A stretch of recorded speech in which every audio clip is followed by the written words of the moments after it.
Hey everyone, welcome back to another quick and very interesting tutorial where in this quick tutorial I'm going to show you how you can generate random numbers, names, password or anything you want maybe for your some particular uses. Now in order to do it, just simply open any of the browser you have. For example, if I open the Google Chrome browser, now here you have to search for random.org.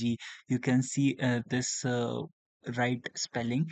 Once you do that, just simply hit enter and it will ask me for some verification. I don't know why. Once it verifies, you can see various free services are available here. You can flip a coin, roll a dice, or do anything you want, and you can even generate a number and anything. Once you are done with it, you can use that random number. For example, if I go to the coin flipper and hit flip coin, the result will right in front of me. I have flipped two different coins and I have two different results. They all are random. Alright, so that's it for this video. I hope this video will be helpful for you. Make sure to hit the like button and subscribe button for more such helpful and interesting tutorials. See you in the next one. Take care.